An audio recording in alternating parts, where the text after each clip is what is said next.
¿Qué tal? ¿Cómo les va? ¿Cómo andan? Abrimos la agenda como lo hacemos casi todos los viernes a partir de las 23 horas para ver, analizar, compartir juntos, reflejar y marcar. También proyectar precisamente, ¿no? Vaya la redundancia, agenda en lo que hace la comunicación 2.0, no solamente de Bahía Blanca, sino también de la esfera provincial y nacional. Quiero recordarles las vías de comunicación que tenemos para que se pongan en contacto con nosotros durante la semana a través del Facebook, el Twitter, el mail, el canal de YouTube. Pueden acercarnos sus comentarios, sus impresiones sobre los distintos encuentros, los distintos diálogos que tenemos con los entrevistados, como así también darnos a conocer información a través de alguna gacetilla, algún comunicado de prensa, alguna impresión. Sin lugar a dudas, hubo mucho contenido estos últimos días, estas últimas horas en lo que hace al avispero virtual, como decimos casi todos los viernes. En un cierre caliente ayer jueves, el dólar saltó 3% y terminó por primera vez arriba de 40 pesos. El Banco Central de la República Argentina recién apareció en los minutos finales. ¿Sí? La divisa trepó a 40 pesos con 24 centavos. En bancos y agencias de la City porteña, 40.22. Hoy, 40.50. Tendencia alcista. Jorge Pazzi, economista, buenas noches. Muchísimas gracias por volver a venir, ¿no? A sentarse en esta silla durante el año, ¿no? Gracias a vos por la invitación, en realidad. ¿Qué pasa con el dólar? ¿No lo pueden controlar? ¿No se puede controlar el dólar? Hay un problema de confianza, básicamente. ¿Es un problema de confianza? Y eso hace que los inversores no quieran papeles con riesgo argentino. ¿Confianza sobre qué, Jorge? ¿Sobre el programa financiero? No, es un problema en general, los mercados miran un montón de cosas. La Argentina tiene un problema en la cuenta corriente, de la balanza de pagos, para que la gente entienda. Sí. El saldo de la cuenta corriente, que es negativo, es la contrapartida exacta de la diferencia entre lo que generamos y lo que gastamos. Y la Argentina viene desde hace ya 8 años con una es mayor el volumen de lo que gastamos en consumo, en inversión, de lo que genera productivamente esta economía. ¿Gastamos más de lo que podemos gastar? Entonces, esa es la tendencia de los últimos años acá en la Argentina. Tal cual. Entonces, si esto es así, pico, alguien ahora tiene que financiarlos. Claro. De hecho, nos financiaron desde que asumió Macri el arreglo con los holdouts. Sí. Nos financiaron 2 años. Ese financiamiento se terminó. Sí. Esto tiene que ver lo que pasa ahora con este adelanto del desembolso de fondos que el gobierno solicitó al Fondo Monetario Internacional también. Claro, el gobierno necesita mostrar que tiene el dinero para hacer frente a sus obligaciones. Y además hay una cierta desconfianza política en el sentido que no está claro que el gobierno controle absolutamente la situación. Por ejemplo, el riesgo país, sí, que muestra es un indicador del apetito que tienen los mercados internacionales por los papeles argentinos, ha estado subiendo porque los que compran y venden, los famosos mercados, en realidad son gente como vos y como yo, que está frente a una pantalla, nada más que en general están lejos, y básicamente en los centros financieros mundiales, Nueva York, Londres, y cuando ven determinadas cuestiones, dice, bueno, salgamos de Argentina, porque en realidad no está claro cómo va a ser la Argentina para financiarse de acá al futuro, puede tener problemas, tenemos una historia que no nos ayuda, aunque en general eso en la finanza se olvida, pero hay claramente un problema de confianza en la evolución de la economía argentina, y eso hace que la gente se desprenda de papeles argentinos. ¿Qué quiere decir? Que vende los bonos, las acciones, con los pesos que recibe, va y compra dólares. Dentro de este escenario, ¿no?, que estamos tratando de analizar, mientras uno sube, el otro baja, el peso cae. Tal cual. Estrepitosamente, ¿no? El problema es, mira, esto lo aprendimos en los 90, estas cosas cuando yo me recibí a los 20 y pico de años no existían. Básicamente porque era un mundo donde hasta a mediados de los 70 no había movimientos de capitales privados a través de la frontera. Eso venía desde la segunda posguerra, del acuerdo de la segunda posguerra, cuando se crean el Fondo Monetario y el Banco Mundial. Después esto fue cambiando y a partir de ahí siempre hemos tenido problemas con siempre hemos tenido tendencia a que nos financiara el resto del mundo. ¿Por qué? Otra vez, porque las demandas materiales del conjunto de la sociedad argentina superan las posibilidades productivas que tiene nuestra economía. Jorge, ¿y el dólar tiene techo? Sí, el dólar todo tiene techo, va a tener techo, y yo diría que esto se va a terminar definitivamente cuando en esos mismos mercados, digamos, dos maneras uno puede pensar. Dos soluciones posibles. De parar esto. Una es, como ocurrió otras veces, alguien en esos mercados, o el más rápido de la cuadra o el que tiene menor aversión al riesgo, en un momento mira las pantallas y dice: mirá, la Argentina es una ganga, los papeles argentinos están regalados, son baratísimos. ¿Qué hace? Trae dólares, se los cambia el Banco Central y con esos pesos empieza a comprar papeles argentinos, y en ese momento el dólar empieza a estabilizarse o puede tener alguna baja o alza circunstancial. Claro, eso es muy gravoso en términos sociales. ¿Por qué? Porque nosotros tenemos una economía que, a diferencia de la chilena o de la colombiana, donde una devaluación no tiene un impacto importante en el nivel de precio de los alimentos y más, y en consecuencia no impacta tan fuerte en el salario real, en la nuestra, donde tenemos un montón de nuestras exportaciones también forman parte de la canasta de consumo de las clases populares. Sí. Cuando hay una devaluación, el exportador está en condiciones de pagar los granos, la carne y demás a un precio más alto, y entonces quien lo quiere para el mercado doméstico también tiene que pagar ese precio más alto, entonces los alimentos se encarecen y el salario real cae. Por eso es que esa situación de esperar que llegue hasta muy abajo es una mala solución, es un mal equilibrio. El otro debería ser a partir de algún acuerdo político que exceda el presupuesto, y donde se anuncie o donde se vea que en general el rumbo por el cual se avanza en materia económica es compartido por el oficialismo y los principales. ¿Y la oposición? Al menos parte de la oposición, si querés, lo que se llama el peronismo racional ahora, o el peronismo más acuerdista. Se habló durante estas últimas horas, no solamente acá en Bahía Blanca, sino a nivel nacional, en todos los canales. Vos prendías la televisión ayer y estaban hablando de esto. Dolarización, por un lado, y se volvió a hablar de convertibilidad, bien digo. Sí, eso es, para definirlo más o menos rápido, es un delirio absoluto. ¿Sí? No tiene el menor sentido. No lo planteaste vos como una solución posible. El que lo dijo es un asesor de Trump, de Donald Trump. Pero realmente no hay ninguna posibilidad, nadie puede imaginar que vaya a haber... Dijo que el Tesoro de Estados Unidos analiza la posibilidad de emplear un plan de convertibilidad de la moneda argentina. Sinceramente no lo creo, ya tuvimos bastante con Larry Kudlow.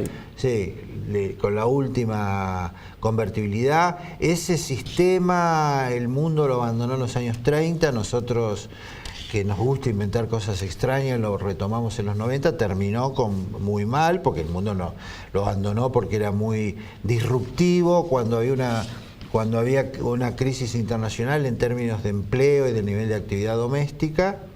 Y en general nadie tienen algunos países. El Salvador dice tiene convertibilidad, pero vos sabés que hoy lo decía en la radio y yo lo sabía porque con una ex alumna hizo su trabajo de grado sobre eso.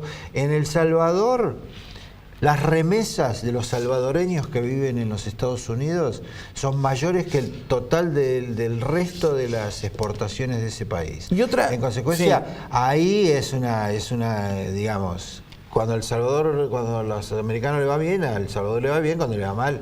Pero que vos te ates a una moneda de un país que tiene una productividad distinta que la tuya, otras necesidades, no tiene ningún sentido. Y otra cuestión que te quería consultar, viendo y leyendo, ¿no?, los medios en el día de ayer, ¿por qué nos cuesta tanto generar dólares genuinos?, se preguntaban algunos. Porque no hemos sido, ese es un problema que no hemos... ¿Qué quiere decir esto? Porque la verdad... Dólares genuinos quiere decir que los dólares que vos obtenés, la diferencia entre lo que exportás y lo que importás. ¿Y por qué nos cuesta tanto? Nos cuesta tanto porque tenemos un sector que es el que genera las divisas, que es el sector agropecuario, que tiene una productividad muy alta en términos internacionales, y tenemos otros sectores como el sector industrial, que tiene que es generador de empleo en mayor proporción que el sector agropecuario, aunque el sector agropecuario en los últimos años cambió, pero que es deficitario en términos de divisas, porque utiliza insumos y bienes de capital que acá no se fabrican. Eso viene desde la segunda posguerra. Es decir, cuando se acaba... La Argentina tuvo dos modelos explícitos de desarrollo. El agroexportador, que empieza en el último cuarto del siglo XIX y que llega hasta el 30, donde la crisis mundial lo desactiva totalmente. Hay un interregno que no solo fue para nosotros, sino para el conjunto del mundo capitalista entre el 30 y el final de la Segunda Guerra, y de ahí tuvimos un modelo de sustitución de industrialización por sustitución de importaciones. Ese modelo ese último modelo colapsa a mediados de los 70. El Rodrigazo, que es la primera de nuestras grandes crisis modernas, es la expresión de que ese sistema no tenía, ese modelo no tenía más sustentabilidad. Y de entonces hasta acá no hemos encontrado un sustituto. Estamos huérfanos. Consecuencia, en ese sentido. En ese sentido tenemos un problema serio. Y padecemos... Pero eso viene, la poca generación de dólares viene desde antes, y de hecho eso es lo que explica finalmente el colapso del modelo de sustitución de importación. Jorge, y a todo esto padecemos una inflación 3.9 en agosto y un acumulado en el año de 24,3. Sí, eso es muy alto. En parte lo que yo te decía es... O sea, la inflación es producto, digamos, de lo que venís contando, ¿no? Claro, era obvio que la inflación iba a ser muy alta. ¿Por qué? Porque la devaluación iba a encarecer algunos bienes, sobre todo los alimentos. Y mirá, los alimentos crecieron mucho. En la información que dio alimentos y bebidas. Crecieron mucho. Y además hay otros sectores que también aumentan los precios porque utilizan insumos importados. Y en consecuencia siempre fue cierto que las devaluaciones en la Argentina aceleraban el proceso inflacionario. Y en eso este gobierno tuvo un mal diagnóstico inicial. Yo no sé si vos te acordás, pero si revisás los diarios de fin de diciembre del 2015, cuando ya había ganado Macri, los economistas que estaban en el gobierno decían que en los bienes ya estaba incorporado el dólar de 15 pesos y no estaban al dólar de 9, que fue el último de la época de Cristina Fernández. Y eso fue una mala lectura de cómo era la situación política, y eso provocó la primera aceleración inflacionaria, que fue la del primer semestre del 2016. La última, porque nos quedamos sin tiempo y cortita. ¿Qué visualizas para las próximas horas, para los próximos días? ¿Cómo se va a mover el mercado en ese sentido? Por ejemplo, ¿cuánto va a valer el dólar? No lo sé, lamentablemente, porque si lo supiera me diría... Tendría cierto poder, ¿no? Claro. Y esto no va a ocurrir por esa vía, seguramente. De manera que como dijo alguien, pronosticar es difícil, especialmente el futuro. Bien. Entonces, pero bueno, esto, por alguna de las dos vías que hablamos, en un momento se va a estabilizar. Se tiene que descomprimir la situación. Se va a estabilizar esta incertidumbre política que rodea hoy al escenario argentino. Y esperemos que no sea alto el costo social. ¿no? El costo social en parte va a ser más alto porque va a haber más inflación, más recesión, caída del salario real. El tema es, cuando hablan del 2001, en profundidad esto no tiene absolutamente nada que ver con el 2001. No se puede trazar un y paralelo. En extensión, veremos, algunos piensan que estaremos creciendo en el fin del primer trimestre del año que viene, otros ojalá. Yo tiendo a creer que están en algún momento del segundo trimestre, si tenemos suerte. ¿Qué es suerte? Por ejemplo, que llueva, porque aparentemente por lo que dicen todos los Viene expertos bien, del sector, la cosecha va a viene ser bien. muy buena. Jorge, muchísimas gracias por haber venido nuevamente. Por nada. De esta manera cerramos el primer diálogo, vendemos y después más agenda de noticias.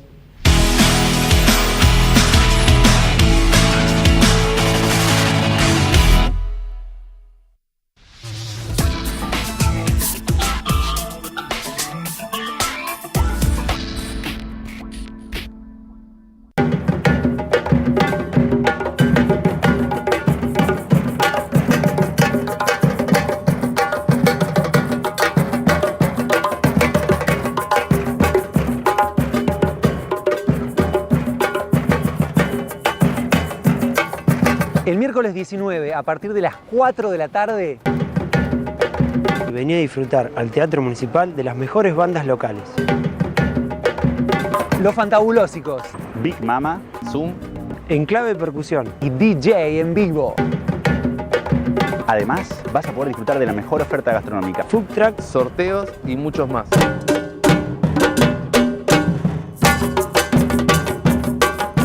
Esta primavera te esperamos en el teatro. Esta primavera me gusta Bahía.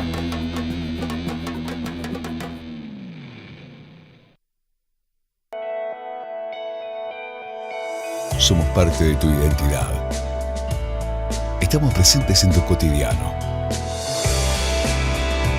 Consorcio de Gestión del Puerto de Bahía Blanca. Una ciudad puerto para todos.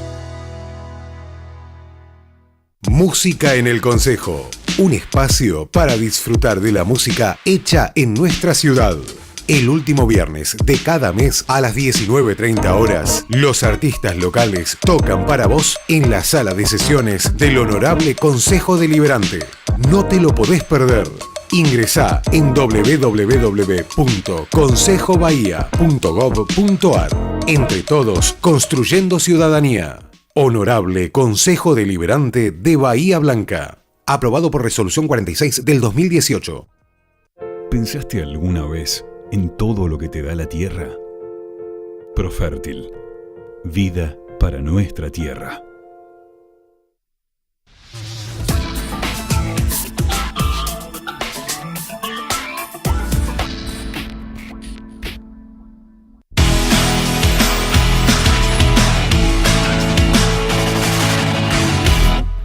Por espacio de 15 días, desde el último 31 de agosto hasta el día de hoy inclusive, María Laura Biondini estuvo a cargo y está, nada más y nada menos que de la Intendencia de nuestra ciudad. Muchísimas gracias y buenas noches, María Laura. ¿Qué tal? Buenas noches. Gracias por la invitación. No, por favor. Soy consciente que a nivel nacional son horas donde el panorama es un poquito complicado, pero una debe estar preparada para hacer frente a distintas situaciones, dijiste. Una de las primeras declaraciones, digamos, como intendenta interina. Así es. Por ahí cuando consultaban a ver si era momento para tomar un interinato, bueno, uno no puede elegir, tocan por distintas circunstancias, con lo cual toque el panorama que toque, no solo en lo local, sino en lo provincial y nacional, uno tiene que estar preparado para eso.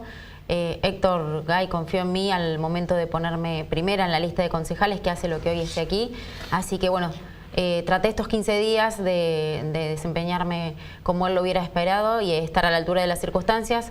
Creo que más allá de algunos inconvenientes que hemos tenido, los hemos resuelto con normalidad, así que estoy conforme. ¿Con qué escenario te encontraste el 31 de agosto? Bueno, el 31 arranqué temprano a la mañana con una mesa de energías renovables con distintos intendentes de la zona, no solo de Cambiemos, sino de otros partidos políticos, muy enriquecedora. Era una mesa de energías renovables en particular y energía en general que se desarrolló en Villarino. Es una apuesta fuerte, ¿no?, de este gobierno, tanto a nivel nacional, provincial como local, Sí. el tema de las energías renovables. Es muy interesante aparte porque en este punto Bahía Blanca es una de las pioneras en cuanto a la instalación y la puesta en funcionamiento de parque eólico. Y esta mesa lo que muestra es que ahora hay que competir por regiones, ¿no? Entonces no es solo aislado Bahía Blanca, sino con los distintos municipios que están interesados en las energías. Y si bien tienen distintas componentes, distinta organización y realidades distintas, pudimos reunirnos en esa oportunidad para todos juntos tener una uniformidad en lo que es la legislación y las pautas de trabajo para tener un empuje como región. Repasemos un poquito la agenda, ¿no? El 6 de septiembre, por ejemplo, una sexta edición de la jornada Hablemos de Turismo en Bahía Blanca. turismo regional integrado. Bahía Blanca tiene potencial en este sentido, ¿no? Sí, sin dudas que sí, se está desarrollando cada vez más. Tenemos un incremento importante en lo que es cantidad de pasajeros en el aeropuerto. Si comparamos el año 2017 con este año, en el mismo periodo, ¿no? Aproximadamente más de 1 millón de pasajeros más. Lo mismo y se esperan más vuelos, María Laura, exactamente, ¿no? Con la terminal de ómnibus, lo mismo con la terminal de trenes. Estamos en vísperas de un proyecto que ya tienen las autoridades nacionales para ver sobre la expansión del aeropuerto, porque como bien decís, se esperan más vuelos y para eso es necesario la ampliación de la terminal aeroportuaria. ¿Tuviste? No solo, perdón que te interrumpa, por la capacidad de hoy, que ya vemos en algunos momentos si se retrasa un vuelo que queda colapsado, sino por la incorporación de nuevas rutas y sobre todo teniendo en cuenta la posibilidad de hacerlo internacional. Tuviste el 11 de septiembre también la visita del ministro de Educación Provincial. Así es. Importante, ¿no? Dentro del interinato el Día del Maestro. Recorrida por las obras de la Escuela Superior número 28. Exactamente. El acto oficial, si bien fue el día 10, el lunes, el martes 11 estuvo el ministro por aquí. Venía de Oriente y de inaugurar un jardín de infantes con una agenda muy completa. Sin dudas me llamó la atención lo predispuesto. Bueno, y así es con cada localidad de la provincia por pedido de la gobernadora. Vimos en ese momento, como bien mencionás, en la escuela la refacción y puesta casi a nuevo, te diré, de 4 aulas, donde se cambiaron pisos que estaban muy añejos, que eran de madera, por unos de cerámico. Las puertas también fueron cambiadas en su totalidad, con vidrios antivandálicos y antigolpes para protección de los alumnos, rejas en las ventanas, así que sin duda muy conformes con el control que el ministro hace en persona de las distintas obras y refacciones, que es algo que importa, ¿no? La educación es uno de los ejes principales de la gobernadora. ¿Qué expectativas tenías para este interinato? ¿Qué pudiste hacer? ¿Qué te hubiese gustado concretar? Bueno, en realidad uno por ahí se hace una expectativa y después toca la realidad de la agenda diaria, ¿no? El mismo 31, así como comencé con algo importante, un desafío que me había encargado Héctor Gay antes de partir, como era la mesa de energías renovables, en el mismo momento se estaba sucediendo un corte de calle en un barrio alto de la ciudad, entre Sargentos, por una toma de terrenos, con lo cual por ahí uno se prepara para algo y después surgen los imprevistos, ¿no? Pero eso es lo bueno que tiene la política, la gestión y el ejecutivo, ¿no? Que por ahí uno marca la diferencia con el legislativo. Y son desafíos también, Son ¿no? desafíos constantes, así que... ¿Se solucionó? ¿Se llegó a buen puerto en ese sentido? Llegamos a una solución. El mismo viernes pudimos levantar el corte y se está trabajando todavía con las familias, no solo con las que estaban en situación de toma de terreno, sino también con todo el barrio Miramar en general, porque justamente es uno de los barrios que se va a regularizar mediante escrituras a través del programa de regularización dominial, y son primeras 6 manzanas de un barrio que hace años que está en el lugar, con lo cual ahí estamos trabajando entre todos los actores, ¿no? También con la sociedad de fomento, la iglesia que funciona allí mismo y la escuelita de fútbol que está de Charcas enfrente del barrio Miramar. Mirando para atrás, ¿no? ¿Qué otro tema destacás que te haya ocupado, digamos, tiempo y energía? No, bueno, todos justo estamos también en una negociación de paritarias, con lo cual el día a día de lo interno del trabajador municipal por ahí no se sabe todo lo que ocurre. Los días parece que tuvieran 24 horas de acción. Sí, ¿no? No hay horarios para que suene el teléfono. Bueno, con esto de Miramar estuvimos el viernes hasta las 10 de la noche en el municipio, el mismo sábado trabajando con los equipos técnicos, con lo cual hay muchas cosas que por ahí la que trascienden son una pequeña cantidad. Hablemos un poquito del tránsito, ¿qué están arrojando los últimos controles? Bien, en el tránsito se cambió la modalidad de los operativos. Con el secretario de Gobierno se está enfocando más en lo que es la Agencia Municipal Vial para educar y prevenir. Los 2 últimos fines de semana habrán notado con los operativos que se realizaron con éxito en el Paseo de las Esculturas, con gran cantidad de secuestros, no solo de autos sino de motos, y a la vez realizando controles en lo que es ruidos de escapes, que por ahí es algo que los vecinos de la ciudad también reclaman y por ahí anotan sus quejas. Teníamos frenado este tipo de controles porque faltaba la homologación de los aparatos y la calibración de los mismos para poder realizarlo conforme a derecho, así que eso se pudo realizar estos 2, como te decía, estos 2 últimos fines de semana, y es algo que la gente creo que espera, ¿no? Porque es algo que pone orden en un paseo tan concurrido los fines de semana por todos los ciudadanos de Bahía Blanca. La semana que viene hay novedades con respecto a la semi-peatonal de Calle Alsina, bueno, María Laura. es ese es otro tema que también Héctor me encargó que siga de cerca al partir. Por suerte pasean de venir, están culminando, así que trabajan todo el día. Y bueno, esperemos que ya la semana que viene, como bien decís, puedan terminar y culminar finalmente después de todas las demoras que hubieron. Quedan minutos para terminar esta intendencia interina y volvés al Consejo Deliberante. ¿Cómo lo ves desde afuera el Consejo? Te ausentaste 15 días, digamos, como concejala. Así es. Fuiste intendente interina y ahora volvés a ser edil. Bien, es como te decía, un ritmo totalmente distinto, pero bueno, me llevo anotadas algunas cosas que por ahí en lo ejecutivo tienen trabas o se dificultan para inquietudes que hemos recibido en estos 15 días en Secretaría Privada, que me van a implicar modificaciones de ordenanza o presentación de proyectos, con lo cual me llevo trabajo a casa, puedo decir, que lo cual es bueno, porque las ordenanzas que uno realiza, las modificaciones, yo creo que siempre son buenas y después se hacen aplicables y si solucionan problemas, ¿no? Algo, no hacer una norma porque sí, o porque es un tema que está de moda, por llamarlo de algún modo, sino que la realidad es que nosotros como concejales tenemos que legislar para el vecino, para hacerle más fácil el día a día, en la cotidianidad, y creo que hay muchas normas que por ahí impiden eso y hacen más lento y con burocracia trámites que tendrían que ser fáciles y ágiles, ¿no? Por ejemplo, ¿podés adelantar alguna temática, abordar, analizar, a modificar? Bueno, que hemos recibido algunos reclamos, incluso por ahí mediáticamente algunos también se conocieron, en lo que es obstáculos en la vía pública, sí.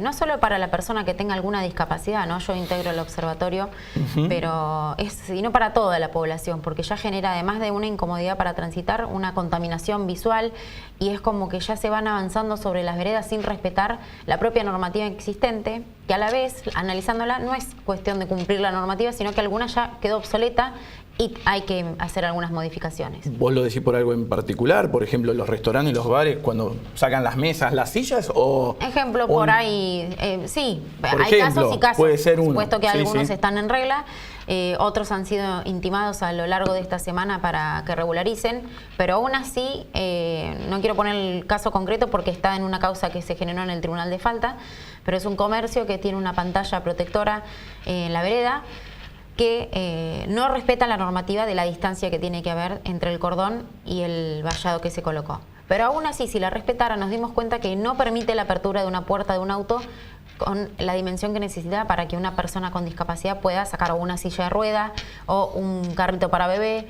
Así que en ese sentido es que vamos a trabajar, que sea una norma, que no una medida antojadiza, sino que se pueda cumplir en la realidad y que realmente facilite la circulación, ¿no?